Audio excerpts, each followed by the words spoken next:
Welcome to Beyond the Basement, the complete Attack on Titan podcast. In this show, we're not just rewatching, we're going behind the scenes, deep into the anime story, unearthing intrigue, and exploring new theories about the Attack on Titan universe.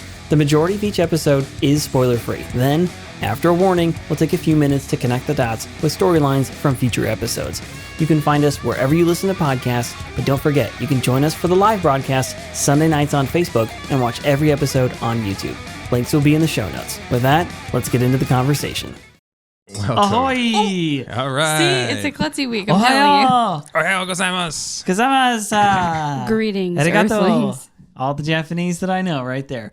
Well, welcome everyone back to Beyond the Basement. The official, not the official, the complete, definitely not the official, one day maybe, but the complete Attack on Titan podcast. Complete. The official, unofficial. I'm one of your complete. favorite hosts. I like to call myself Eric. This over here is... I'm the renegade host. Call me Peter. Oh, and I'm the clumsy host. I'm Rachel. Oh. I'm the one that injures myself constantly. our Apparently. powers combined Are not Captain Planet. are But we're awesome. three-person sitcom on a podcast. Let's go! Hey, Woo! thanks for tuning in and joining us. We appreciate you guys showing up and lending your ears Lending ears to the feast. And your hearts. to the beauty and the intrigue that is the grand narrative of the Attack on Titan TV It is show. grand. And it rolls out in 3 seasons so far, a 4th one coming. Mm-hmm. But inside the seasons, you realize that unlike sitcoms, most anime, they roll out in these kind of parts or stages or these manga books. And so we've just finished the last one, and obviously pretty epic build up to a great, amazing We finished moment. the first book of comics, the first series, manga. even And though we're we- still in season Series. 1 of the show. Yeah, and we said last week, I think, that it reminded us of like the finale because it's so good, but then it keeps going because it's a different series of books or a different book It's in a the new different- manga. yeah. And so that all makes sense to us now, but it is still season 1, even though it could technically be a second season or whatever. And so now we're getting right from the crazy story arc of, retaking Drost and all the attack and everything like that Discovering Eren's powers, all of it. to what is the fallout about having a human who can transform into a Titan inside your walls. How did the government respond? What's going to happen in this episode? So we are kind of at a new beginning, and so let's I'll mention this here. We have a because new this theme is- song. Yeah, I was gonna say, there's a new theme song. You'll notice there's a new intro, unless you're skipping that entirely, and Netflix is screwing you in that case because you're missing something important, kind of. Yeah, at You least should watch at it a couple least- times. yeah, and you then should at can least skip This it. is certainly not. This second intro is not as good as the first one, and I hate to The disappoint, music but isn't as good. for no sure. other intro or outro is as good as the first one. Now, Season season two's- 2 has the Sasageo song Yeah, is good. it is good. I'll take it, but it's not as good as just nothing's that epic. So anyway, so this is the beginning of the new book. So let's do a quick recap. Oh man, I almost feel like we should have done a recap of the whole first book. You know what? Ooh. Another time. Maybe we'll include that. You For should we'll wait make till a I little finish mini reading something. it and then. We'll make a little mini. All right, so recap of the episode. This one is like it's kind of a new beginning, and so it interestingly has all the sort of elements of like, all right, you need to have the context of the previous story for this to make sense, of course, but it has all the elements of setting the stage for sort of like the next chapter, because up to this point That's very true, it's been all about like do they live, basically, like does everyone survive? Like that's kind of like the question on your mind as you're getting through these first 13 episodes is, does everyone even make it? Mhm. And what the heck even happens to Eren? What is Eren? All these kind of things. And so be prepared, because the asking all the questions is going to happen. It happens now. The like, okay, as I watch this show, I have more questions than answers. They miraculously continue that for 3 straight seasons. I If feel you are like every still time gonna they be- answer something, you have 17 more it new opens questions up a that whole new you. can of worms each time you ask something. but Maybe not I gotta 17, say, but the a lot. difference, like I said, between this show and other shows is they answer the old question like with a new question, Mhm. and it like it's not satisfying. But in this show, they actually have built out all of those questions. you and get they've actual answered them, answers. and it They is tie it up, satisfying. and there is But with closure. that new information, it but causes then you to ask new it questions. inspires new Correct. questions. Yeah. But it is very They satisfying. take you somewhere. The payoff. I feel like instead of it just being a constant arc of questions, it's building towards a point. All the questions are being answered. It's building not all unnecessary mystery. Yes. True. It's necessary mystery, and as it unfolds, like you're kind of discovering it along with the characters. And when you're putting the pieces together, it is. It's like satisfying is the right word for it. Okay, so in this episode, Eren wakes up in chains as he was wont to do in the last episode. And so he wakes up in chains, and let's see here. What am I trying to say? Basically, you just get this little clip of him, but the next thing that we see is a bunch of people from the interior, and there's rumors going around about a Titan. They're like reading newspapers. Yeah, they're reading newspapers, people in the interior, people in Walbros. News has spread, rumors have spread, I should say, of Eren's abilities, and so there's talk of of a savior is coming around, so on and so forth, and we meet at least a new character. His name is Zachary something.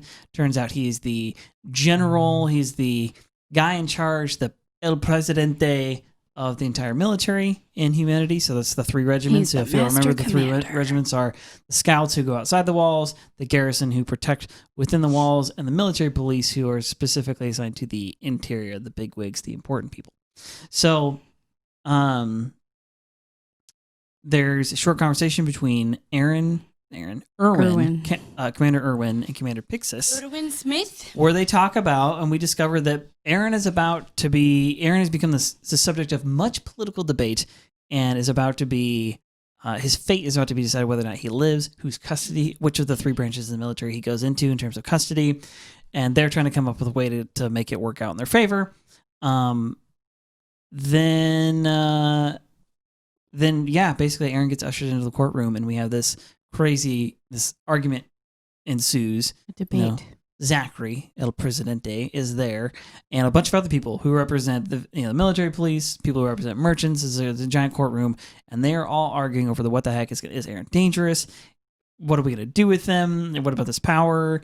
And we end up with Levi proving everyone wrong, executing his plan that he's had all along, that we weren't sure what it was up until the end, where he beats the absolute crap out of Eren in front of everyone to demonstrate A, he's not transforming now, and B, you were scared because if he gets mad, you think he'll transform. If he does that while he's in your custody, can you handle it? And the answer is no. But if he does it while he's in my custody, I can handle it. I'm probably the only person around anywhere that is unafraid to handle the consequences of a potentially rogue Titan transformation.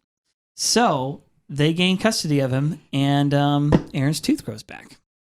Magically. That's the recap. Which of the episode. He did mention Levi knocked it out when he started kicking the absolute crap out of Eren.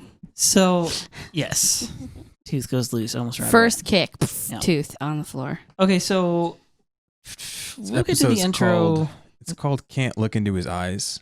And I think that's because when Levi grabs Eren's head and he lifts him up, he's like, I think that's why the episode's called that. It's called Still Can't See, Prelude to the Counterattack, Part 1. Well, you know how there's always a name of it, and then they say there's something else? Yeah, and the subtitles, it Still said can't something see else. or can't see into his eyes.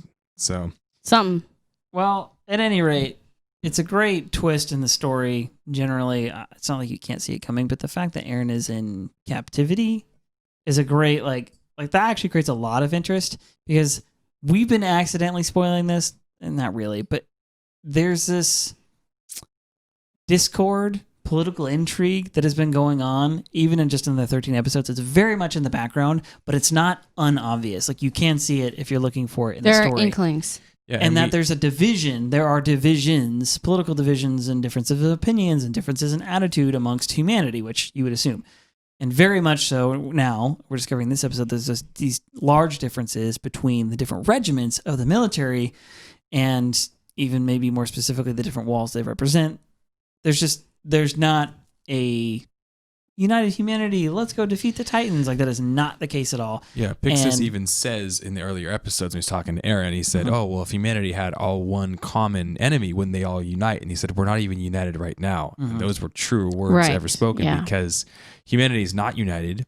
There is the intrigue, between, we've already seen the vast power struggles of people in power with authority, and then people who actually are in power and actually do pull their weight. and there's not even a smooth operation between the people in the Scout Regiment. There's not a smooth operation between. I guess the Scout Regiment is probably the most cohesive, cohesive unit, but the garrison unit's not. These guys are doing this true. thing, and this guy's doing this thing, and Pix has to come in and be like, "What the heck are you doing, bro? You better chill your roll." And you got the guys who are getting drunk, and you got the military police are kind of. We hardly even see them for the first 12 episodes, and so it does. It's like when Mikasa and Eren. That's the first time they're mentioned when they say, "Go get the military police and tell them what happened here." Yeah, so even though they haven't officially stated it, you can see the cracks. Kind of humanity's not united, like Eric's saying. All three of these units kind of have their own motivation, and their own leaders have their own kind of thing that they're trying to work out. And we see the first time kind of a meeting between the two. We've seen Pixis and Erwin, the two commanders of their respective units. And Erwin even says, "Are you sure we should be meeting like this?" She goes to tell you, there's not, everything's not great. Yeah, I picked that up too. I was home. like, why is he worried about that? Doesn't seem weird to me. Are they worried that they're going to what the Army ban and the Navy, forces and do a coup or something? What's going on? The Army and the Navy would meet all the time, and they should be sharing information. They should be but it's almost like that's looked down upon here attacks. inside the walls, and so we don't really know what that's about. So we kind of picked up on this even in the last episode, but it becomes more clear now. So the first thing we see is Eren in his cell, waking up in his cell on his bed with the chains on, and it's just so interesting to be like, oh, okay, so it's not set. It's not, again, we were talking about this earlier. I just realized this is not recorded. One of the things that we were mentioning is that this show does not follow the path of typical anime. It's driven very much by a story, kind of unique unto itself. That's why we love it. Yeah, and it really could be this could be a live action thing. This could be a different kind of animation. This could be a 3D show. I could just be reading the manga or a book, even a novel. This story is driven by the story, not by the media. Now, the visuals help. They're cool. Everybody's got to love it. But what I'm saying is that it doesn't follow there's some typical anime stuff in it because that's the genre it's in. The culture that it comes from. But it definitely goes out. It goes much, much beyond that and focuses on this, deeper on the story. It focuses on this really intriguing, this compelling narrative and something that's pretty nuanced. And so, they let you know. So when Erwin and Levi, these guys are high-ranking dudes. They barely get a meeting with Eren. Yeah, this is the first time they've even seen him. They're the ones out. It took them several days to get permission to go actually. So there's a lot of red tape here. A lot of actual political intrigue and stuff going on. So real quick, I want to hit on this. One of the first things they show, of course, is different people. They show the interior people, and you'll notice they're very finely dressed. Yeah, they seem like the rich folks. Everybody has a newspaper. There's not several different groups of people sharing one newspaper like you would see in the outer walls. Reading the rumors about, is there a Titan on our side? Is he for us? Is he with us? It looks like 1800s. They look like very dapper, very posh. Back from East. Yeah, steampunk kind of thing. I wrote rich Monopoly looking people. True. That's fair. Yeah. No monocles quite. And what they say is telling about the interior people is those filthy. They say those Wall Rose people aren't going to bring that Titan friend of theirs in here, are they? Yeah, how dare they? Those Wall Rose people. Yeah, I noticed that they also seem way more concerned about how the refugees, I think is how they refer to them, are going to affect their supplies of stuff. Because they have no worry. They care of more about danger. their stuff than they do about human beings. And we've seen this already from the merchant earlier on and stuff. People who go on the interior, they're in the lap of luxury. Yeah, my wife made a good point that they're like the people of if you've seen the Hunger Games. Yeah, they're like the capital, the finely dressed, rich ones, and they're like, those poor peasants, whatever kind of. They clearly have never had reality smack them in the face ever in their whole lives. By Jove, I say. So then our next sort of part of this little montage is the people of Wall Rose, and they look more like commoners. And they say, the phrase gets thrown out there like, is this a savior? Could this even be like a savior for humanity? Hope. Yeah, there's hope. Exactly. And so we've been talking about this, how that was kind of what was going on inside of the people watching what was unfolding with Eren, the different scouts and cadets and so on. But now news has spread throughout humanity, it seems like, and now there's a little bit of this hope. And this is changing the whole equation. So you have to think all right, the walls are safe, Suddenly the walls aren't safe. Several years go by of, all right, a bunch of people died, the walls aren't safe, what are we going to do? now, for the first time ever, we got a victory. The walls are now not necessarily safe, but now we have a weapon to retake our own walls. We can actually take back territory. That changes the equation. That changes public opinion. That there's a lot of it's inspiring waves created with that kind of news. Yeah, they're showing this shockwave kind of how it affects different classes of people. The news affects the interior people, like, how dare they? I don't believe it, And the outer class people are like, hey, maybe we can actually like be safe again. Maybe we can have some hope again. Maybe we have a savior, right? And it shows then the military police who overhear this. A couple of guys who hear the savior talk. And they don't like that. They're like, these dang, what do they say? These, well, he says he calls them commoners, I think, as well. These commoners. He says, I can't, basically, it's going to cause a revolt. Commoners have a history of being rash. They have a history of being rash. I can see this it's going to cause a revolt if we don't against stop the central powers. Yeah, if we don't stop it. Which we had to pause and discuss because I was like, wait a second. Yeah. I don't understand. Why are they freaking out? And they say that, not if the military police can dispose of Eren Yeager. Eren Yeager. So it's like, wait, so you just want to go kill this guy? Just because he poses a threat to... He poses a threat to the order to the order of things. Disturbing the peace. It seems like the way I understood the conclusion we came to is they don't want the people, the poor people, the commoners, to have hope. Yes. They just don't want the peace They to be want disturbed. to kill, because Eren is their symbol of hope right now, and they want to kill it. Yes. To keep them in their place. And that makes my blood boil a little bit. Yeah, as well it should. And this is, again, part of the political intrigue in the story, that there is an interior who you would hope the interest would be the same as all the rest of humanities, which is to multiply and live and thrive. Get outside the walls. But it turns out their interests are very much aligned with themselves only. But if you're so insulated from the real world, what you want to maintain is your power. You stop being able to relate to the common man, and we have that problem with politicians all the time. So angry. Sounds like Hollywood to me. Yeah, and so the military police say, I won't let those Scout Regiment deviants have him, because the Scout Regiment wants him. Eren and Erwin and Levi were saying, "Hey, we want to make you a Scout. We'll watch out for you." But the MPs are like, "No, you're a risk to the greater good. We want to take you out for the greater good." So the MPs want Eren, Scouts want Eren, and they say that Zachary. Yes, Zachary something. Premier Zachary. We'll just call him that. Deus Zachary. There's various translation things in this episode that I think kind of get whiffed a little bit. Military police is one of them. I highly doubt that's the correct term. Military police are military police. They're amongst the ranks. They would be if they were actually military police, they would be throughout the entire military, not a division of the military. Interior police is more like it. I was going to say, in the manga and in the Crunchyroll version of this show, which I started watching, it's interior police. Yeah. Interior police sounds much more They're sensible. Basically the royal police. They're yes. Yeah. Royal police sounds much more. So they are kind of we know that they do come from the cadets. They do come from cadet training. Yeah, they're the best of the best. They take the top 10, have a chance. Yeah. So these are some of the finest soldiers. Yeah, so it's that's right. Only the richest top 10 people qualify. hiring the finest talent to protect them, but not everyone else. And they're all pretty much cushy. From Titans and also apparently commoners. Yes. From anything that would disturb the peace of them all living in the lap of luxury. You got to wonder why they have guns if they don't work against Titans.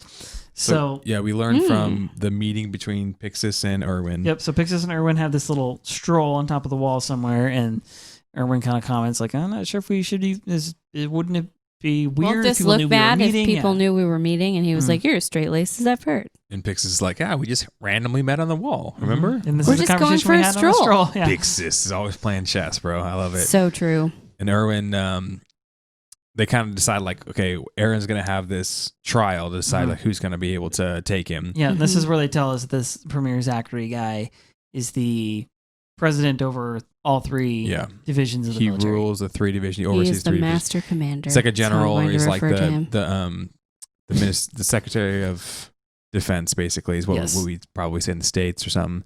And so he's going to be the deciding factor. And we learned that in the courthouse, military courthouses, typically, if there's something like this going on, each one of the commanders of the three divisions kind of has a vote, and then he has kind of the final vote. But in this case, they say it's a little bit different. He's going to have the only vote. He's going to have the final say. And they just get to make kind of like their cases on what they think should happen. So they basically discuss Pixis and Erwin. Pixis, commander of the garrison. Some people in the garrison are afraid of what Eren represents, and they're fearful. He says, at the very least, basically what I can do for you in this situation, what I can do for you in that courtroom representing the garrison is we won't align with the interior police. We will say we don't think he should be terminated. That's about as far as I can go. I can't wholeheartedly embrace him. I can't be like, yeah, you should give him to the scouts. That essentially looks bad. But publicly, how we can, in our politicking, what I can do for you is I can at least go up to the point of, well, I won't agree with, almost, just throwing him away. Yeah, at least saying, don't kill him and don't hand him over to the interior police. And they say, Pixar's like, well, what are you guys going to do? And he says, well, Erwin says, we have a statement we're going to make, a kind of a case we're going to build. If it goes a certain way. And if it goes a certain way, we're going to go this. And he says, oh, you're going to kind of play it by ear. And Erwin says, we go outside the walls. We have to. We have to play everything by ear. We do That's everything all we by ever ear. do. Yeah, that is our lives. And it reminds me of Cool Hand Luke, like the guys are like, oh, the whole time you were waiting to do this and you said this to do this, what a great plan. He's like, I never planned a single thing in my whole life. Like he's played everything by ear. And so Erwin has been a master of improvisation because he's had to be, because you have a plan and everyone has a plan to get punched in the mouth. Their Titan pops out of nowhere. Something crazy happens. You got to reroute and whatever, have contingencies. So they're going to kind of play it by ear because that's what they do best. And so the courtroom, they have this strategy they're going to try to employ. So we're about to see that strategy unfold inside the courtroom. Attack on Titan is about to become the best courtroom drama we've ever seen, Matlock style. You can't handle the truth. Who's that other old courtroom? Law and Order? No. Courtroom show? Old, yeah. Black and white. Perry Mason, yeah. Okay. Listen, Boomer. I don't know what you're talking about. Okay, so they have their conversation. So they basically agree that they both want to keep Eren out of the clutches of the interior police. Yeah. And I think it's even, they don't say it expressly, but that he should be in the custody of the scouts. Meanwhile, Eren wonders if he's going to spend the rest of his life in jail. Meanwhile, Mikasa and Armin are at the dinner table with the cadets. Oh yeah, they don't know what's going on. It seems like some time has passed. Like Eren's been in custody. They don't really have any idea what's going on. They just know that there's going to be a debate over Eren and whether he lives or dies. And Mikasa immediately jumps into like.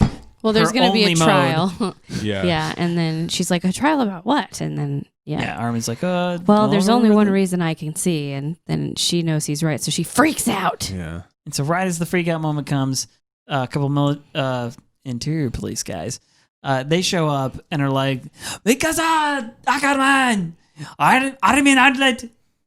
If you're here, please come. You're summoned. Yeah, you've been summoned. Are you here? And he's like, yes, sir. You got their summons. You're summoned as witnesses. And let's see here. Then we go to Eren. Yeah, then we get to Eren, and we get to this interesting scene that we'll have to wait to get to spoilers, but this last episode and the episode we're talking about now and the last one there's an incredibly subtle character in there that plays a major role in the end of season 2. Anyway, I can't get it. Spoilers. Wait for the spoilers. We'll get there. Spoilers. Well, she introduces herself. So anyway, no, that's not what I'm talking about. Oh. So Eren's in there. Oh. He's having these internal dialogue. Like anybody who's been in chains and isolation for a long time has. And he's like, am I gonna spend the rest of my days in here? Well, he has to go to the bathroom and get some water, and they're like, shut up, you monster. And he's like, well, first he's like, he's pulling just went. He's pulling he's the 8-year-old kid who's bored. He's trying not to go to bed. I need a drink of water again. I need to do this. Like, just shut up and go to sleep, kid. Yeah. He also doesn't know how long exactly he's been in there. Like, he's been there enough days in isolation and like the dark. Like, he can't remember how long it's been since he talked to Levi and Erwin. Yeah, it's been a couple days. Yeah, and he's they not told sure him, how like, many days. Look, just hold on, right? And then he's wondering what happened to all of his comrades, and are they alive? Are they even out there? What are they doing? What are Armin and Mikasa doing? Yeah, what am I gonna do? What's gonna happen to me? So he doesn't even really know. That's what they're making clear, is that he doesn't even really know what the trial, or that there's gonna be a trial. Even he doesn't know anything. He doesn't know anything. So they usher him out. They come and grab him. Well, who comes and grabs him? What's his crab? Hanji. No, Hanji comes to get what's him. her crab? Hanji comes. And she's her normal, like, we've seen her before. Her charming, weird self. We saw her for a little bit when the scouts came back. They have introduced her. Yeah. At some point. we know a lot about her, obviously, because we watched the show. She becomes a mainstay in the show. And Levi was making fun of her for being a weirdo as they were leaving the gates, That's remember? Right. All right, so you've seen her she was like, bit. I want to capture the Titans so I can study them. And she's obviously crazy. Yeah, but she's also crazy awesome. smart. She's on the She's on the like scale. the second. She's right under the commander, isn't she? Like they explain that. I don't think yet. Okay, I thought they. Yeah, I thought she's they explained the top something. 3. Yeah, but Were she's him, her, and Levi. equal parts crazy and awesome at the same time. Yeah, agreed. And so you want her on your team, but you don't want to piss her off. Mm-hmm. And you also have to put up with all the craziness. Put up with her eccentricities. And so while she should be briefing Eren on what he's about to go do because he has no idea, and they're taking him to decide his fate in the courtroom no one told him about up until now, she's kind of just blabbering about like, oh man, I can't believe this. And oh, I should have been talking to you, but well, it's better that, Well, then the guy that's escorting him with her like starts sniffing Eren. He's like, he pulls a Joe Biden and she's like, yeah, he's just and then like all up in she his goes, grill, oh, sniffing his hair. He always sniffs people like that, and When then he he meets them, yeah. and then he like Uncomfortably laughs through his close. nose, and she goes, he always laughs through his nose like that. Aside from his weirdness, he's a very capable soldier, and she's just like yammering on about random stuff. Irrelevant Eren's stuff. like in chains, like, yeah, cool. Okay, but what's listen. happening here right Can now? you tell me? And then they get to the door, and she's like, "Oh no, oops! Yeah. I was So- supposed to be I've been telling you. yammering on this whole time." Yeah. Oh She well. says it's Maybe better that Maybe it's better that you don't know. you don't know, and we put our faith in you. Good luck, and kind of pushes him in. But this is Put actually your best foot forward. This is actually a good point because Talk about playing it by ear. yeah, they're kind of giving Eren no preparation for what he's about to do. They're kind of see what he's made of, but also they have to have a lot of faith in him and what he can do and how he can position himself, which is a theme now. We've already kind of talked about this, about how, in comparison to Eren, nobody else's life is as important. So everyone has to put their trust in Eren. Eren now has this great power, and with great power comes great responsibility. Mm-hmm. And because of that, Rico says, look, a lot of my friends are going to die. You better be able to live up to your end of the bargain here, right? Yeah. So Eren already has all this power and responsibility and all of this hopes riding on his shoulders, and everyone has to have an amount of faith to put in him, and we're about to see that kind of play out in the courtroom. Mm-hmm. So this is this whole scene, it's so interesting because you're in such a different setting at this point. Like up to now, it's been battles, it's been outdoors, Action, rooftops, action pressure, packs, on the walls, Titans, and now this episode shifts entirely to it's a drama. Just this is intrigue. Dialogue, yeah. welcome to There's welcome lots to drama. of intrigue. And so let's see here. So he shows up. All we can do is have faith in you. They shove him into the courtroom, and he doesn't even realize that he's in a courtroom, or he doesn't know he was going to a courtroom until he's in the room. Yeah. So he's totally shocked. He's caught off guard, and he actually says, "Like, wait, I was in the basement of a courtroom. Like that's where this whole thing's been. Like I've been in there for how long?" It is interesting that there's basically a dungeon underneath the courtroom. It sort of tells you something about society. And so he looks up and sees a painting, a mural. Is that what I'm trying to say? It's like a very weird, yeah. It almost looks like a rendition of Caesar's of being what's in the stabbed. Sistine Chapel or something. Yes, for sure. It very very much has that. Stabbing the one dude. Yeah, kind of middle-aged painting deal, but they're like in war. And the thing that I noticed is it's a quick little Titans. flash. Yeah, it does not giants fighting humans. It is humans fighting humans in that little deal. So interesting point. Interesting little piece of art there. And so thus begins, whatever the court drama. And so Zachary, the president guy, walks out and says, "All right, I'm in charge here. Basically, I get to decide your fate, and the full power is the decision is with me." And he says, "You're a soldier, and you swore to give your life for the people." And he's like, "Yep, that's true." And he's like, "All right, and I have total power over you. Do you have any objections?" What do you say? And he was like, no. Eren says, "No, sir." Yeah. Well, what else can you say? What else can you say right else. there? Except for yes, and he goes, "All right, you're very astute." And what you said, basically, if he had an objection, he's like, He's like, "I appreciate that. Thanks for understanding. Thank the you for situation. not sucking. Good Thanks job." for not making a big deal out of this whole "I'm going to kill you" thing. And so, So he basically said, all right, let's start to present some of the arguments let's hear some of the arguments from the different regiments here.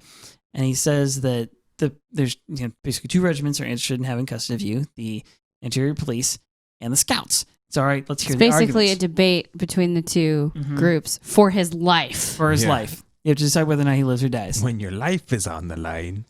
So it's basically between Erwin and Erwin and this other guy, Niall Doc. It looks like Dwok. My phone just Doc, autocorrected it to Dasic because I have a friend with the last name of Dasic. Anyway, so we should recognize him a little bit at this point because we actually just saw him earlier in the episode. He is plotting to one of the kill dudes Eren. who said, we're going to get a hold of this guy and take him out. All those filthy Scout Regiment people, deviants have him. Yeah. And so we already know what his intention is, what his motivation is. And they do a good job of making him look kind of like a snaky little guy. Yeah. It's funny Pete said he looks like a weasel. Yeah, like, it's just shocking for us because we didn't remember who was in command of the interior police. And he's like, I'm the commander of the, Niall, the commander of the interior police. And you're like, what? You've got Erwin, who's this like regal, like, stoic looking very guy. Regal. You got Pixis, who's like this smaller, military genius. And then eccentric you've got this mastermind. little weasel looking guy, like, hey, we better take this guy out because he's disturbing the peace. And it's super true though. The other two leaders, they look like military leaders. They look like warriors. They hold themselves, and he's just like a night crawler or he something. Looks like the guy in the back of Subway who's gonna make my sandwich. Like that's or like a crackhead who's totally. gonna steal your shorts or something. Like I don't know. He doesn't look like a good person. He still works for Subway, like that jerk at the grocery store is not wearing a mat. I do that. Dang it. Anyway, stop. Yeah. So he just looks like some random rando, and he's just like, yeah. By the way, I'm also the commander of the interior police. I have the most power over all the creepy dudes. I think because Eren is disturbing the peace, he's stirring up the people. He's causing this. He's disturbing the peace, and you know what? The peace is really the most important thing. I think we should just kill him. And it's like, whoa.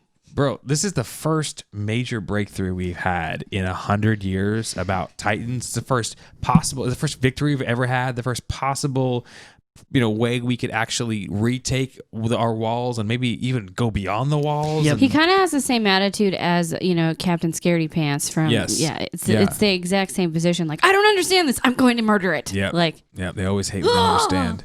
So he puts forth his little speech about why he thinks they should just kill Eren. Yeah. Then it kind of goes back to Erwin. Well, he says that his existence, very existence, is is already out to there. Humanity. And they kind of established this as well. They've actually said that, all right, well, your existence, hiding your existence has proven to be impossible. Yeah, people so are now hearing we need to establish what we're going to do with you and make that public. So to keep the peace. All right, to keep the peace. Sorry, while they're talking, that's when we hear a couple people kind of speak up. One of them is a merchant guy, and then there's this. The first one to interrupt is Pastor Nick, who we see is like this guy in like kind of more regal robes. It looks like he's part of like the clergy of the Pope or something. He interrupts somebody. He interrupts him, but it's right after he says the line. He says his very existence is stirring up rebellion in the people, or has the potential to stir up rebellion in the people and humanity, basically. So that's why we need to kill him. And then that's when Pastor Nick interrupts and is like, "Why wait? Kill him now. He's a vermin. He's like he doesn't even have the right to exist right now. Basically, like he's offended that he's still alive." Eren's thinking this guy's part of the wall cult, is what he says. So this is our first introduction. To Someone should kill him on sight. Yeah, we saw one guy earlier in the first episode of walking down the middle of the hall singing like, Armageddon has come or whatever. And we realized these guys are part of this wall cult. No one believed him 5 years ago. Eren recognizes this guy. So we'd have to go back and verify, but I think he actually is the guy in one of the first episodes before the attack, any of the attacks on the walls, who's going around saying, the walls were given to us by the gods and have, been They've been protecting built us by for God's over 100 wisdom. years. Yeah, built by the wisdom of the gods, and like he's kind of preaching this like weird message. That guy, I just watched the first episode today. Actually, it's not him. He gets eaten. That is the Doomsday guy is the guy who gets eaten. The Doomsday guy is the one who gets eaten. I think it's the same guy both times that they show it. Okay. I'm like 99.9% sure it's the same guy both times. But for whatever reason, Eren knows his name. He knows who he is. He must have been a bigger. Pastor Nick is like the leader of the church, so he's like infamous or whatever. Again, of the translation kind of oddities. The worst. Pastor. is the pastor? wrong. All right, I'm just going to speak up as church people. A pastor is not somebody who leads like a weird cult. Wait. Or wears they do call him priest. Robes. Yeah, they do call him a priest at some other point. I'm like, that seems more appropriate, but not a pastor. This dude isn't leading people through the hard times in their lives and like, he's not caring for his flock. Singing good songs over them. He's and controlling them with gibberish. I don't think Eren actually names him.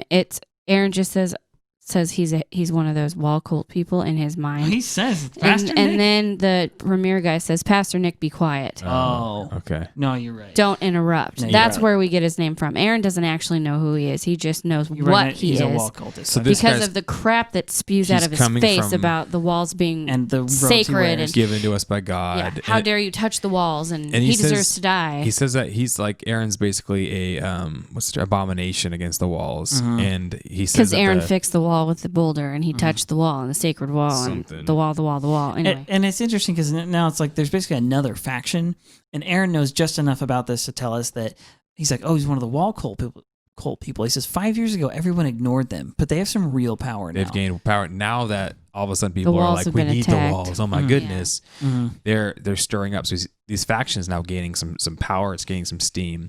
And one of the things Pastor Nick says is he says, the wall is a divine miracle beyond our understanding. And we've been kind of asking questions like, well, if they can't even fix the wall, then how did the walls get constructed in the first place? Whatever. Yeah. Well, how come nobody knows? And he just Where's says, the history books? It's beyond our understanding. We can't even begin to understand the walls. And it's like, that's not how walls work, bro. Like, okay, it's one thing you're talking about. Who built the walls? Basic. Yeah. Where they come from? So again, talk about you get information and then you ask more questions by This is one of those moments. But the way this guy acts, it's like the walls just like they just descended from heaven and just or grew out of the ground or something. I don't know. It's like he gets offended later at the idea of taking back the wall and repairing it. Yeah, or anything. So how dare you touch the walls at all? It's very true ridiculous. because everyone seemed to have like a bit of the truth, but we don't really know like where's the truth from, and everyone has their own take on the truth. It's kind of all their own fake news are all running. Yeah, and there's this like sneaking suspicion that like, well, does anybody know? Somebody does know, right? It's kind of this like there's which is a healthy suspicion. When I was watching this, I for sure was like, well, somebody around here has got to. Yeah. So like you can't just be that nobody freaking knows unless they were so tribal. I mean, it's been 107 years since the walls were built. Sure, and that was kind of my assumption. I was like, okay, well, maybe they took people don't live that long. My assumption was, well, maybe they took hundreds of years to build. And good grief, you would think so. They're so huge. Yeah. I don't know. Yeah. Anyway, lots of theories. Lots of questions still not answered. Levi gives his speech about why he. Well, Zach cuts them down, stops them arguing. They erupt like the pastor, not the pastor. The pastor and the interior the police. Nick, the merchant guy, and the interior police dude. The Nick. merchant guy speaks up later. That's a second interruption. But they like after Erwin start going at it, and Zachary has to like calm them down and be like, "All right, let's hear the other argument." So Erwin, go. Yeah, Erwin goes forth, and he basically very shortly and sweetly says, we're going to use Eren's attack, power, his Titan power, to be able to retake the wall, and we're going to shore it up, and we're going to save humanity. We want to use Eren as a weapon to retake the wall. The end. End of argument. And like he's like, that's it. And he's like, yep. What else? That's our plan. He's like, this is my plan. Yeah, I feel like he was kind of a bait. He wanted. It was very guy to be abrupt. Like, that's it. That's all you had to say. Because one guy gave this kind of eloquent speech about the peace or whatever, and everyone's like, "Yeah, that's it. We're gonna try to retake the wall. We're gonna try to save humanity." And everyone's like, "Well, you to can't relieve the interior, to relieve wall." Well, because they kind of acknowledge that people are starving as it is. Like it's overpopulated within wall rows and can't sustain it anyway. Yeah. So he says, well, how would you even go about that? Because you can't go out through Trost because we just sealed Trost up with a giant boulder. And he says, oh, yeah. And then there's no way that wall's going to open again. We'd go out this way. We'll create a brand new route. We'll come down and we'll go right for Shigashina. And that's when the second interruption happens. And he's like, how dare you touch the sacred walls? And then the merchant's like, we need to be sealing up all the walls right now because...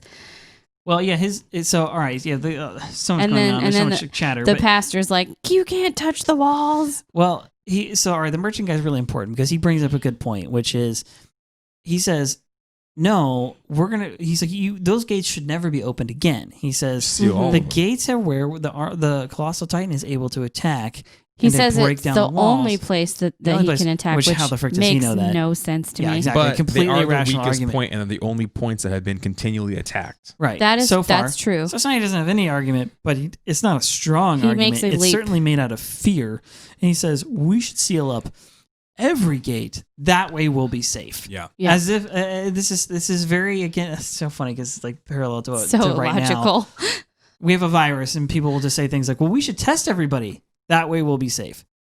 Just because you know who's got it, like that Doesn't stop it from spreading, doesn't kill it. That's a we tool. need a vaccine. That could be an option. That might be a helpful thing, but that is certainly not if we just lock everything down, then we'll be safe. Well, yeah. But there's consequences to all these actions. It's a very short-sighted, kind of fearful, just it's a simple, short, like it's a simpleton's. It is a simpleton's plan. Yeah, it's not really a plan. It's just a simpleton's one-step idea to. Well, I think my logic only goes this far, so I'm going to go to. We should just. Yeah, well, I think they attack at the gates. So if we seal the gates, they can't. They can't attack. Yeah, it seems like he wants to use Eren to seal the gates with giant boulders. I think that's what.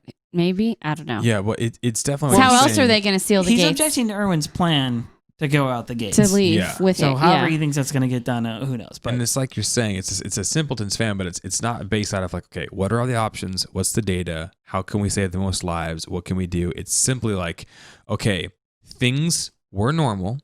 Things stop being normal. Everyone's dying in panic. How can we just get things normal again? Let's just shut the door. Okay, now we're okay. But it's like a simpleton's plan based out of just fear instead of based out of logic. No adaptability. Knowing everything, right? And so because of this, he says, yeah, we should just, go out there and we should just seal the walls. And then Captain Levi speaks up and he's, of course, like sitting with his feet kicked up. Oh, that's right. He does his typical look. Pig. You swine, You swine. And he says... You just want to fatten yourself up. He says something that I love that is something that I've said many times in my life. He's the best character. When people say like, yeah, we got to go tear off that 1212 and we've got to go do it. And I say, when you say we... Oh, you mean me? You mean I have to go do that? Yeah. Okay, so I just like plain language. You just don't have to dress anything up. Just give us the exact situation. And this merchant guy is saying, well, we need to go out there and we need to go seal these walls up. And what he's saying is somebody else needs to go, who's strong and can fight and can whatever risk their own lives, put their lives can on the come line. Protect us. And Levi says, when you say we.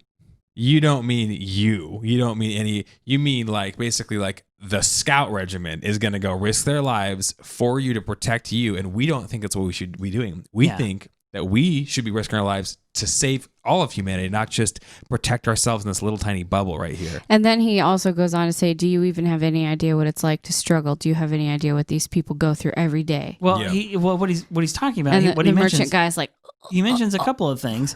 He says to him, basically you want this done to keep yourself safe so you can fatten yourselves up in the interior. Yeah. While we're out there risking our necks. And then he also mentions the people in Wall Rose and he's like, those people, let's see, I'm trying to find the line here. He says, can't you see that the people, there's not even enough land to feed everyone as it is. There's already famine. And you want to, you want to not retake our territory. You want to just leave it as it is. Let them continue suffering. Seal all the gates, take no risks. Do that so that you could think yourself to be safe.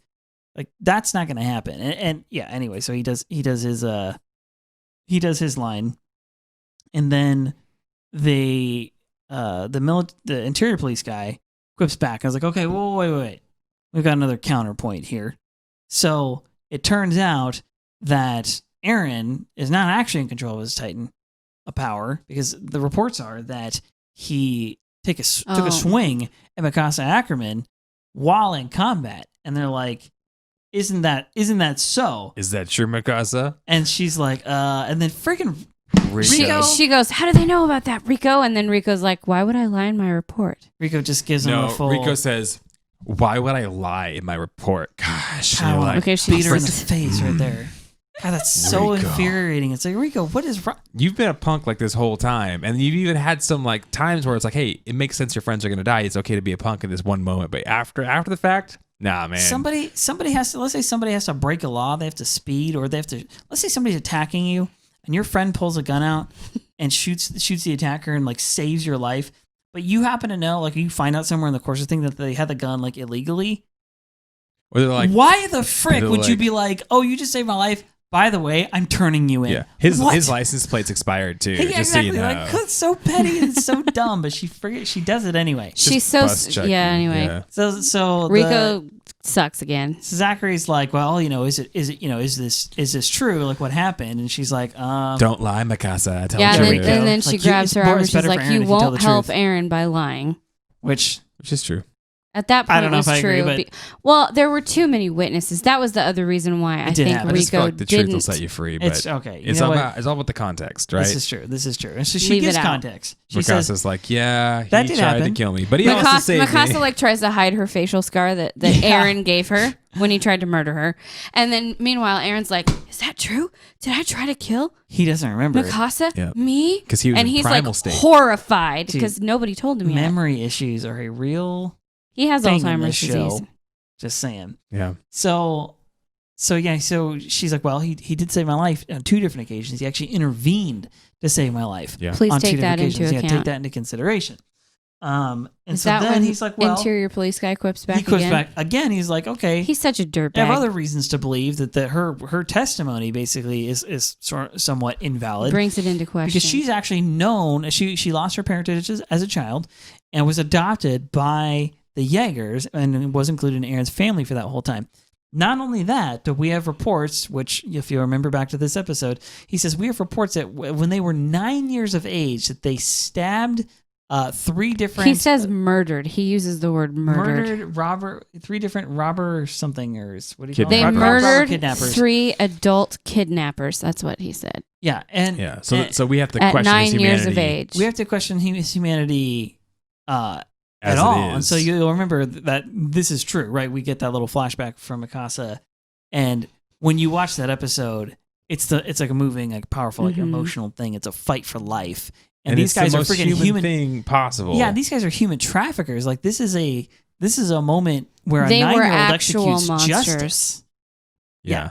And the monsters in this scenario are these and here's the ironic part is the guys that they killed, he calls them robber, abductors or whatever. You know what they were doing? They were going to abduct Mikasa and her mother to sell them as sex slaves to the interior, to the military police, interior police guys. And they're probably the buyers of this. So stuff. all the fat cats in the royal house It's all about- houses and the lords and the ladies and It's all about how you frame things, right? Like if I ask you, like, "Hey, Eric, you want to go run a marathon with me right now?" No. And then I could be like, "Okay," you said no, and then I go to talk to somebody, like, "Yeah, I asked Eric if he wanted to come out. He refused." Yeah, he refused. Right? Well, why would you say why would you frame it like he that? declined He gently. He's so okay, lazy, right? or whatever. Or critics have said. Or if I'm like, hey, Rach, come over here. Let me talk to you for a second. Like, they had a secret meeting, right? Like, just the way you phrase stuff can really change the context. You could be a great journalist. Yeah. So it's all about the way that you frame these things, right? And so it's like, well, we know the facts. Eren and Mikasa acted in self-defense and saved their lives, right, from this terrible, Eren wicked monsters. rescued Mikasa from a terrible fate, and if he hadn't, then they wouldn't have found her before terrible things had happened to her. Right, is like, young boy goes on a stabbing spree, Stabbing rampage. That it's happens technically in true, real life, but yeah. it's you're adding the context. Yeah, and well, so, you're creating a narrative. Okay, that's the whole thing. Is like he's basically dehumanizing both Eren and Mikasa at the same time. That children could murder adults. He's doing what a lawyer does. He's doing what journalists do. Yeah. He's doing what people do. Which he's creating a narrative, and the narrative is that Eren is both unsafe, unstable, and then Mikasa's testimony needs to be called into question. That she's also unsafe and unstable. She's doing too close emotionally. Spin tactics, which is it's not plain facts and plain truth. It is. Well, what do I want the truth to say? What do I think it means? How do I get the truth? Attributing How do motive. I say something that's true-ish that gets me the goals that I have in mind? Yep. And it's attributing motive to people's without actually knowing what was going on. And so as they're doing this, of course, they're throwing out this like crazy thing. The temperature of the room begins to swell. Everyone begins to kind of start fighting again. And there's some accusations start getting thrown out that say that Eren... he's Titan who came He's in. Came in as a child, disguised himself as a child. Disguised himself so he could, and they think Mikasa's one too. Like, she's probably one too. Yeah, and in the midst of this, Eren. So then Eren loses his crap. Finally speaks up. He's like, "How dare you?" He always does. He gives Mikasa such a hard time. But if anybody else says or does anything against Mikasa, he completely loses his crap. He was horrified to find out that he attacked her. He's like, I did this. He's like, Mikasa? No, I would never. Yeah, he's mad that she's always trying to take care of her all the time, or him all the time, and that she's tougher than him, but also he does love her. He's a sibling. Like, okay, I give my sister crap all the time, right? Constantly. But if everyone freaking lays, like anyone else tries to give her crap, like I'll freaking kill you. That's my sister. I get to give her crap because we're blood. But anybody else, like you're gonna pay in blood if you're gonna, cross. So he's a good sibling, right? But they're not only going after him and saying a bunch of crap about him, they're saying crap about Mikasa. He can't handle it anymore, and he screams, freaks out. He begins to just get all worked up, and he says, he calls them cowards. He pulls. The first thing he does is he pulls against his restraints. Yeah, not good when you're and makes them rattle, and steam comes out of him, and all the people freak out. Air 360 camera, music swells, and he says, "If you are leave afraid, her out of it, help me." And he says, invest everything you have in me. Well, put your faith in me and I'll save you. The first bomb he drops, that's actually my favorite line of his little thing. The first thing he says, you guys are all cowards. He's like, none of you have even seen a Titan. Yeah. How would you know? Yeah. I love it at that point in his head. He's like, you need to shut up, Eren. You need to stop talking. Am I saying too much? Should I stop talking? But he keeps going anyway.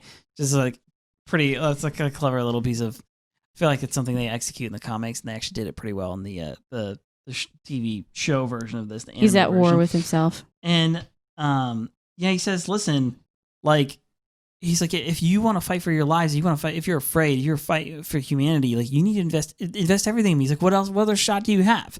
That's his only plea. So everyone else is making cases for and against Eren at this point. So he finally speaks up and tries to make a case for himself. And of course, the more he screams about it, the more steam comes out of his body. And the more freaked out everybody gets. Let me just give you a word of advice, kids. If everyone's debating over whether they should kill you or not, because you possibly could be a very dangerous social madman threat, you shouldn't pull against your restraints and scream out, really loud. Show them your power. Immediately, all the military police are like, oh, train your guns at him real quick. Take aim. Take aim. The military police is like, dude, take aim. Let's go. Shoot this kid. He's freaking out. And so the only thing that stops the panic is a swift kick. To the face. And then Levi kicks his tooth out. Yeah. You remember when you're completely restrained and unable to block any blows and someone just starts kicking the hell out of you while you're tied up, chained? It's not so bad if he just would have kicked him one time, but he doesn't. He starts punching and kicking, and then he literally stomps his head into the floor, and blood is just yeah. And Eren's choking on his blood, and then he lifts his face up off the ground, the floor, and puts his boot on his face. Yeah, it's and just very holds brutal. him up with his foot to the face. At first, you're like, "What the freaking crap?" And of course, Mikasa wants to murder Levi. He wasn't going Titan. He wasn't doing anything crazy, right? And he says he was steaming. He was literally steaming. Says he starts to drop the line. And if you're smart here, you'll realize, okay, this is all part of the plan. This is part of the plan that Eren didn't know about, that we didn't know about, but they suggested, we've got a plan for what happens in the courtroom, depending on how things go. This was it. This is the plan. Well, it was perfect because, as soon as Eren drops his truth bomb, the interior police pretty much crapped their pants, and they were ready to pull the gun on him, and then he gives him the kick, and so he jumps in. Levi takes the opportunity, and he says, I believe that pain is one of the best teachers, and he's the best way to discipline someone. One of the best, holding the bloodied, beaten, pulp his of head, hair. And so he goes on. Meanwhile, Armin is holding Mikasa back. Just trust him; it's gonna be okay. Yeah, just trust him. So he's kind of saying his little lines here about Eren, and they say, "Well, wait a second.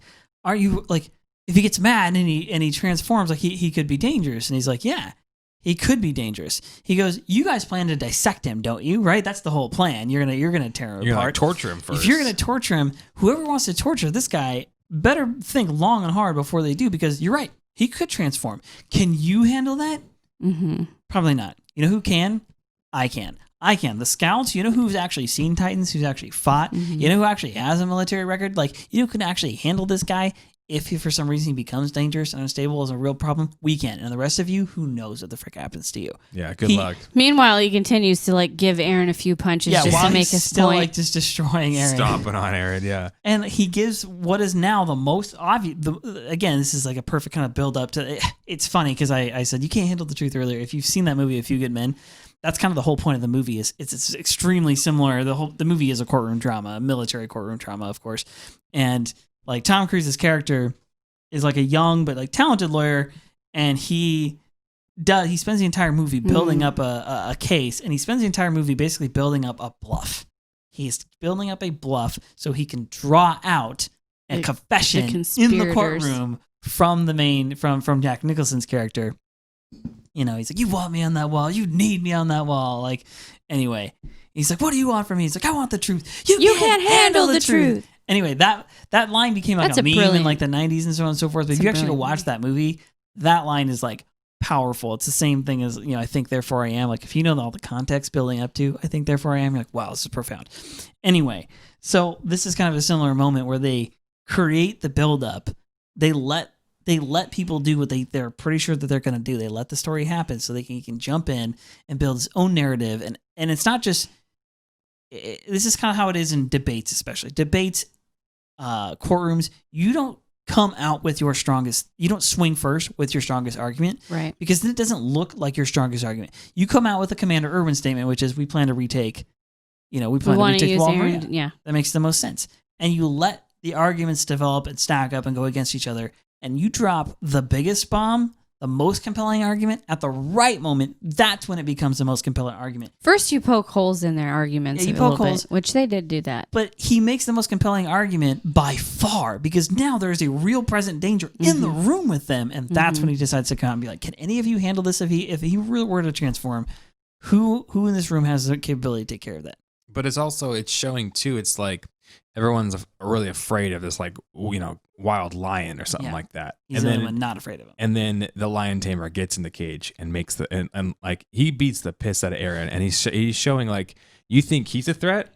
Look what I can do to him, and he can't do anything. And if he tries to go Titan, I'll kill him right now. Yeah, Eren doesn't even resist or even cry out in protest. He just lets Levi beat the absolute crap out of him. To be fair, if this is realistic, which some of Hajime Isama's like fight scenes are, that first unprotected kick to the face probably rocked him. He probably was just complete and after he's a just couple, he gives him a knee to the face. That would knock you out. Yeah. He's when he grabs his head and his eyes are like this, I think that's what the episode's like. He still can't see his eyes or whatever. Yeah, he's like he's got blood in his eyes. He was not conscious for the rest of that, and so he's saying like, look, you guys are all scared to death. You want to just shoot this lion, but I can control it, and none of you guys can take it. And if he goes Titan mode, guess what? I'm the only one.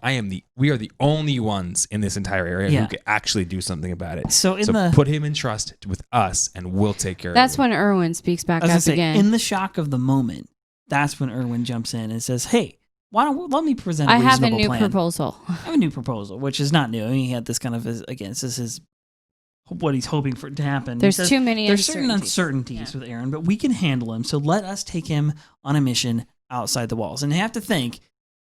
That's the safest place to take somebody who's this risky is outside the walls anyway. Let the scouts take care of it out there. At least he's outside the wall at that point. Send him with a troop of trained killers who can murk him out should things get a little crazy. And let the results of that mission decide whether or not he lives or dies. And you President Zachary, you can make that decision. Plus, they'll have more information. And they say basically like, well, we'll figure out if he can kind of control his Titan state, because that was kind of one of the questions was, can he even control his Titan state if he's going to try to kill Mikasa and stuff? But then he also did drop the boulder. Like, can he even control that? And Levi says, we'll find that out if we do this little small kind of sortie mission, and we'll figure all that out. And if test him in the field, basically. The danger is that it's not a medium. It's a one or the other. He can either control it, which is great. We have a tool or and a lot more options. And we kill him. Or he can't, and we're gonna kill him right then and there. So that's what we got. Zachary says, "I've made my decision. Yeah, we're gonna give this a little shot. We're gonna put you with cuts to 30 trained killers." Hanjig, like, you didn't have to. Yeah, she's like, and she goes, "You didn't have to be so harsh on him. Jeez, Levi." Yeah, I mean, I'm paraphrasing. But they understand, and even Levi comes to him and is like, do you resent me now? He's like, no. He's like, I understand why you had to give that performance. I'm like, yeah, well, you did a good job, by the way. Yeah. Like, thanks for playing along. Like, he had a choice, but... And he's like, well, you're in the Scouts now. Yeah, congratulations. Oh, the only price... Most of the cadets, Trial by beating. They select it, they have to go to training. I just get to kick the snot out of you in front of everybody and all your friends, and then you get to join. And then Hanjay, like, shows his tooth. She's like, you kicked his tooth out. And he's like, that's disgusting. Get it away from me. Yeah, because Levi hates blood, you know? I love how... Yeah, Levi doesn't like blood. Levi and Hanjay actually have the funniest interactions, I think, in the show, just generally. They have a sibling thing going on, I feel like. For sure. You can tell they've been together a long time. I said, don't we find out at some point they did cadets together or something? They were recruits together, yeah. Something like that. Anyway. Oh, no, it's just that's weird not that too big of a spoiler. But with some regiments, you have to be like top 10%. With the Scouts, you have to get jumped in by Levi, which is really, just a gang. It's just a gang beat. But and then she asks Eren, please open your mouth. Because she wants to look inside to see what's going on with where the tooth came from. And then she's shocked that it has already grown back. Yeah. And you mentioned also that he looks a lot better. Pretty and good. all of his scrapes, like, I mean, when Levi started beating him, he was bleeding from up here. His nose was bleeding. Yeah. There was blood coming out of both corners of his mouth. Like, his nose was for sure busted several times. And this is probably also his cheekbone because he slammed his face into the floor with his foot. This is like and he looks like he's got a couple scratches on his forehead and like that's it. Yeah. And like maybe one on his chin. So he's already he can take healed a beating and he can recover pretty quick. Anyway, okay, so let's stop there and get to some spoilers. Into the spoilers now. Spoiler alert. Get to the meaty stuff, spoiler the good stuff. Alert. So this is your spoiler alert. Don't forget, if you're enjoying the show, give us a 5-star review on iTunes / Apple Podcasts, which I still am not sure exactly which to call it, but go there, leave that review, do it on Spotify as well. Remember, you can watch the podcast. Facebook.com/beyondthebasementpodcast, YouTube.com/beyondthebasementpodcast. Like and subscribe, please. Like and subscribe is very good advice. Email us. Yes. Please, and then comment, email, DM, get a hold of us. beyondthebasementpodcast@gmail.com. Send us a smoke signal. Yep, we accept all Telegram. forms. Mm-hmm. Whatever it is. If you got a carrier pigeon, I'm not going to say my address on air, but if you have a carrier pigeon, email me first, and then I'll give you my address, and we'll see. So that'd be pretty amazing. That would be incredible. Thank you, pigeon trainers of the world, and those who raise doves. So this is your warning. It's your spoiler warning, and you've got 3 seconds to pull your phone out of your pocket, pause this sucker, or else be spoiled. And I'm sorry, but I'm not sorry because I did warn you. 1, spoiler time. 2, 3, 2.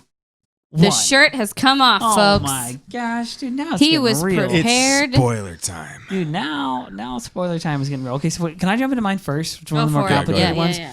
All right. So this thing I was trying to hold my tongue on earlier is the fact that this is actually from last episode, and I just forgot. So when Erwin and Levi show up, I remembered it because Eren has a flashback in this episode. When Erwin and Levi show up to Eren, they kind of tell him the plan, like, "Hey, it's hard for us to come to see you, but like, hang in there. We're going to try and find a way to make sure you get into our custody." So it turns out one of those guards who's standing by during that conversation is of course, he's an interior police guy. He rats on them. He's a spy. Which is later becomes part of the whole like conspiracy or whatever within the interior. We find out like basically they got like the whole reason that the interior police have their strategy. They find all their stuff. I think even the information they have on Mikasa and all that stuff is based on the fact they know the scouts want custody of him. And so, I mean, they know... Anyway.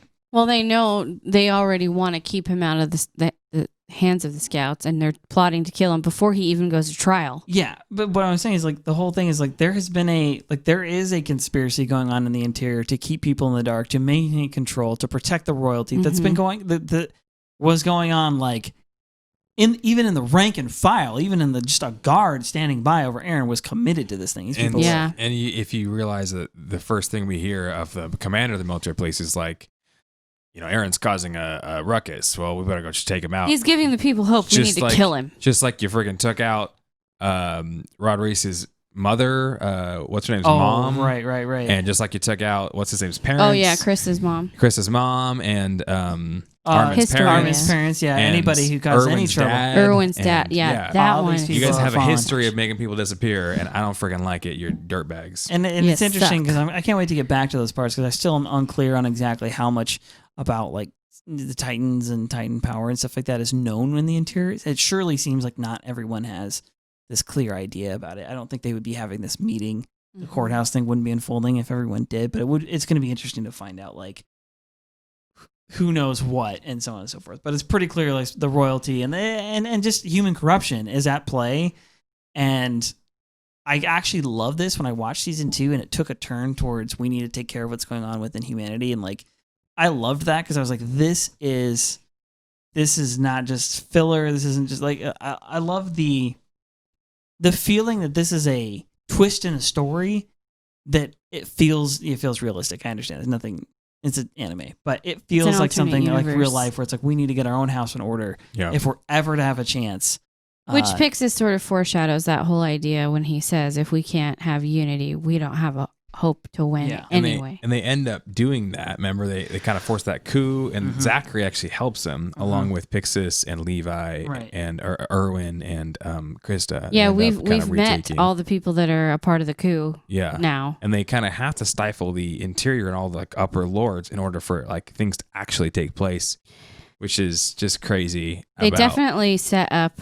I mean, I think they do a good job of setting up that the military police are dirtbags and they suck and they're going to become the antagonists in this. All have bad They're going to replace, I mean, the Titans are still the looming threat in the background, but for the next several episodes, the interior police are going to be the bad guys in the story. Yeah, initially you kind of think... And they make you hate them immediately. Or at least me. I did. Yeah. Agreed. And, to say we don't know how far the rabbit trail goes with all these upper echelon people in the interior. We don't know how much of them actually knows something because in the end, remember they talk about Rod Weiss, like we're gonna make you guys all forget everything and whatever. Yeah, they're gonna wipe everybody's memories. And so, how much of the interior people do they not get their memory wiped?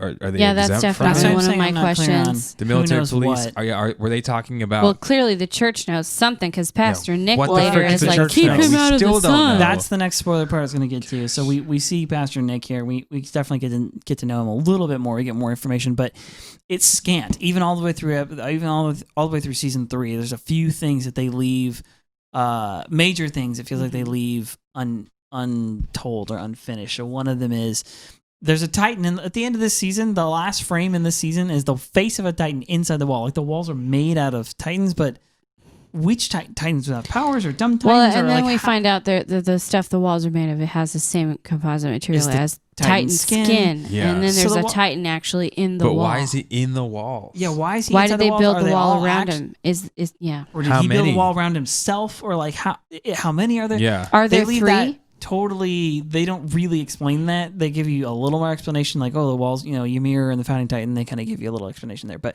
that's one. But not enough. The other one is the other ones are the fact that the past. Connected to that is the fact that the wall cultists, the Pastor Nick, sees this and is like, "You should cover it." They respond to sunlight. He knows. Yeah, and he says, "Don't let him be in the sun." That's an incredibly powerful Titan. How do you know? How does he know that? And then you should cut. And he knows that will react to sunlight. And is that one of our missing Titans? Yeah. And he didn't share that with anybody because Hanji has to figure that out for herself. Yeah, exactly. After she captures top scientists in the government and stuff like that don't know this, but the wall cultist guy does. What? Yeah, the wall magic cultist guy, are these people practicing? They know some things, and they say, remember, they'll only reveal it to the rightful. They'll only tell to the royalty. They want to reveal it to Historia, and they say we'll only do. Basically, we're only going to do or tell what we know to like the Queen, to Historia. Remember? So again, we'll get to that when we get there. But how did they know about her? Because he says that before we know who she really is. Well, remember, Ymir finds out about her from the church. Yeah. So there's something going on with them. They knew about her and were keeping her hidden. I want answers. But Pastor Nick, isn't that the guy who gets tortured later on by the military police? I think he's one of them, yeah. Yeah, I remember that ripping his fingernails off. Yes, yeah. Oh my gosh, was it him or a different? Yeah, it was he's him. in like the same looking prison that they had Eren in. Is what it looks like in that episode. It's not good, man. And Hanji wants to murder.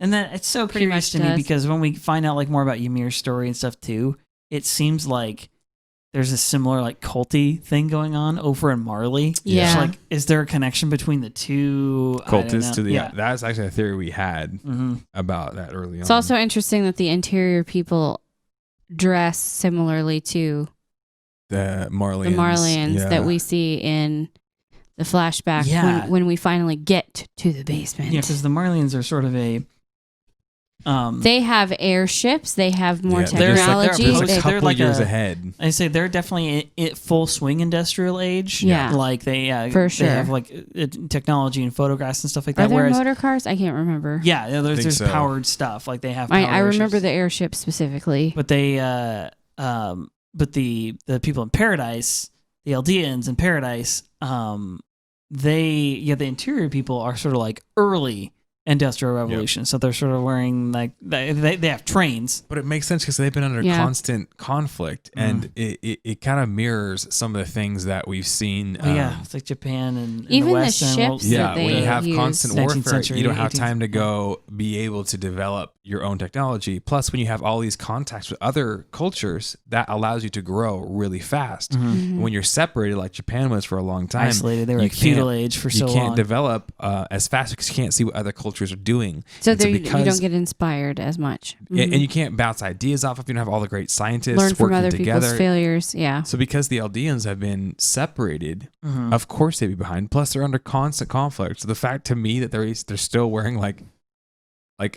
they're still pretty close is crazy. But it's pretty. It makes me wonder how much more the Marlians have advanced since the 100 years has gone by. Yeah, because our flashbacks to them are dated by a decade or so because they are Dr. Yeager's flashbacks. It's when he was a kid, a young man, that he was there. And so it's been near 13 years by the time he gives Eren his powers.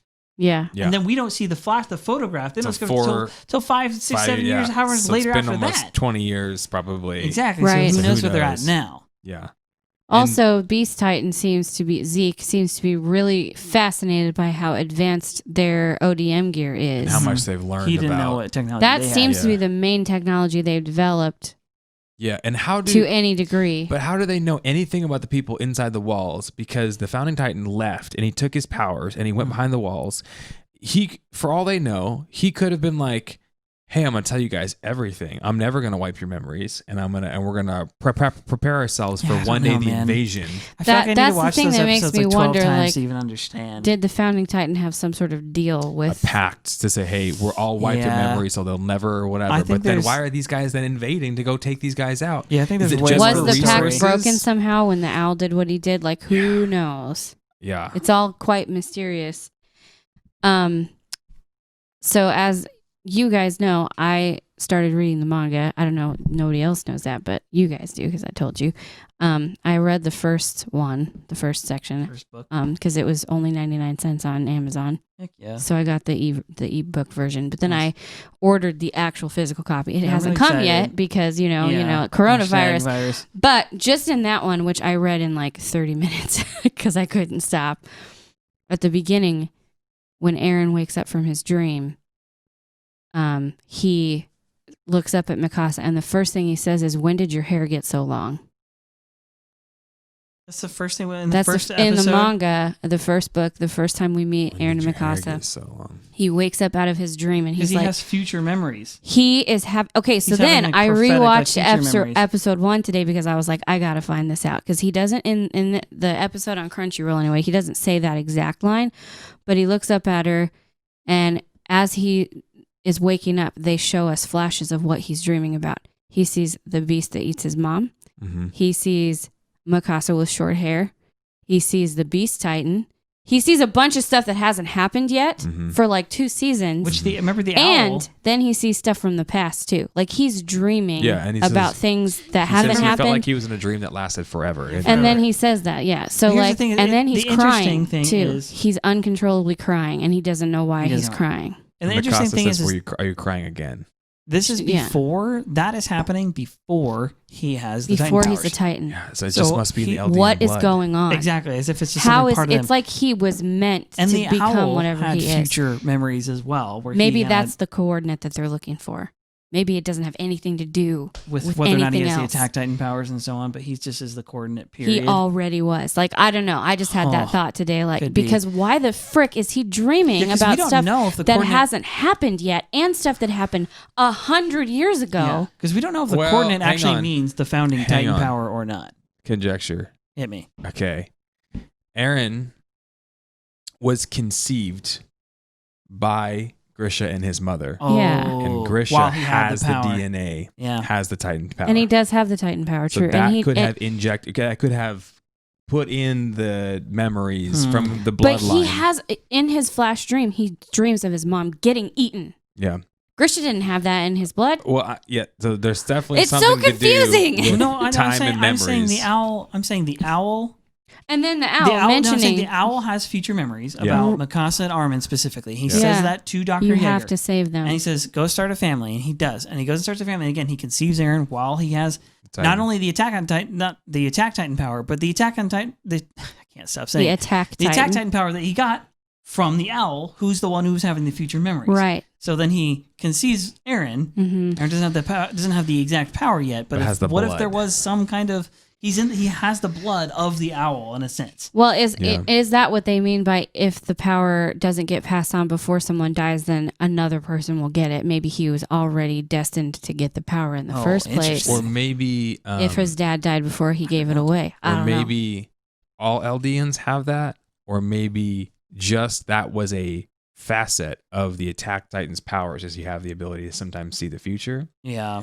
Because remember, doesn't Historia have some flashbacks and stuff? She starts having weird memory things after she and Eren touch each other. Yeah. Yes. And so when they touch each other. I think that has to do with the founding Titan and the whole wiping of memories and kind of some of that stuff. But man, it's just so really interesting curious to see how that wraps itself up. Yeah, that led me down a rabbit trail of like, what is going on? I also think it's funny that they accuse Eren of being someone who snuck in as a child and disguised himself. Because that's exactly what... If you think that's happened, yeah. how come you weren't vetting everybody else? Because Annie, Bertolt, and Reiner that was the other thing that. They show in the second episode, Annie in the food line getting food, and I was like, she was a child. They were 12, by the way. They confirmed in that episode how old they all were. Okay, so they're 12 when that was happening. They were 12, but Reinhard and Bertolt were 14. So when his mom got eaten, they were 12. And then we see them a year later when they're 13, and that's when he says, "Next year I'm going to enlist." So he enlists at 14. So Scouts is 17 3 years. Yeah. So you can be trainees, and then you can